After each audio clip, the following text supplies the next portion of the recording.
नमस्कार। आज हम बात करने वाले हैं सुप्रीम कोर्ट के एक बहुत ही अहम फैसले के बारे में।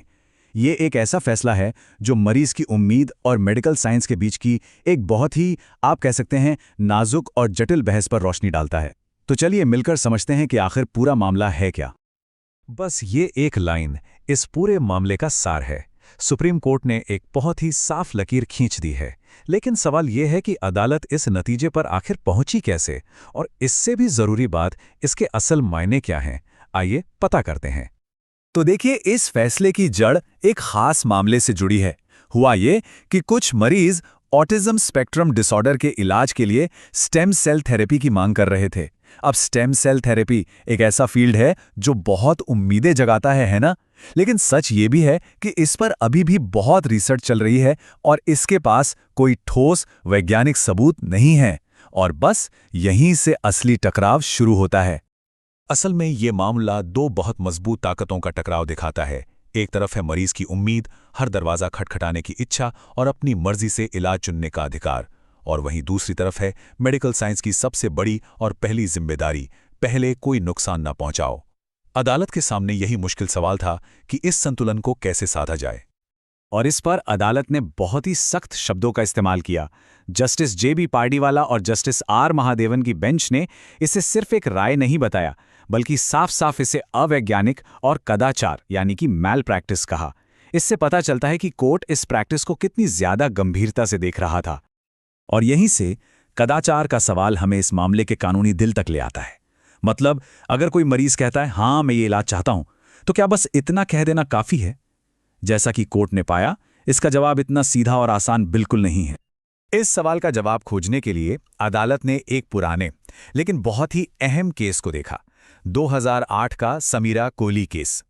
ये मामला भारत में मरीज की सहमति या कंसेंट को समझने और परिभाषित करने में एक मील का पत्थर माना जाता है, और इसके सिद्धांत आज भी उतने ही जरूरी हैं। तो समीरा कोहली केस के आधार पर कोर्ट ने एक बार फिर जोर देकर कहा कि किसी भी सहमति के कानूनी तौर पर वैध होने के लिए पर्याप्त जानकारी होना जरूरी है। और इसके ये 4 मेन पिलर हैं। डॉक्टर को सब कुछ बताना होगा, इलाज है क्या, होगा कैसे और इसका मकसद क्या है। दूसरा, क्या इसके अलावा कोई और ऑप्शन भी हैं। तीसरा, इसमें बड़े बड़े रिस्क क्या हैं।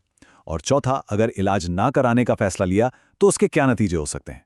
जब ये सारी जानकारी होगी तभी तो कोई सोच समझकर फैसला ले पाएगा। यहां पर एक बहुत ही जरूरी मनोवैज्ञानिक बात सामने आती है, जिसे कहते हैं थेरेप्यूटिक मिसकंसेप्शन, यानी चिकित्सीय गलतफहमी। इसका सीधा सा मतलब यह है कि कभी कभी मरीज ये मान लेते हैं कि कोई एक्सपेरिमेंटल इलाज भी उतने ही पक्के नतीजे देगा जितने कि एक पहले से स्थापित और साबित हो चुका इलाज देता है।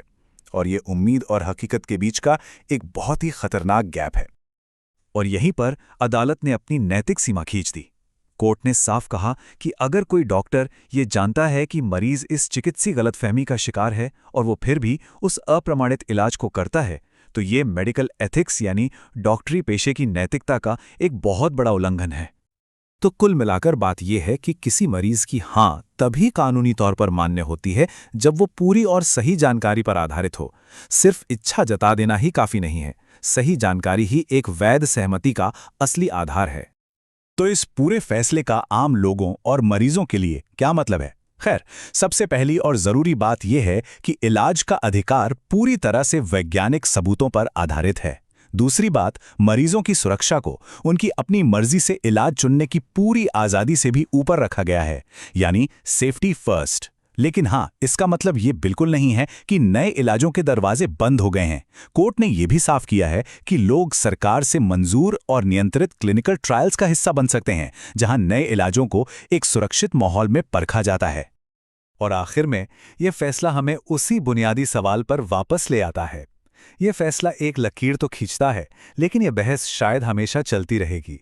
एक तरफ मरीज की हर संभव कोशिश करने की उम्मीद है और दूसरी तरफ एक डॉक्टर का नुकसान न पहुंचाने का कर्तव्य।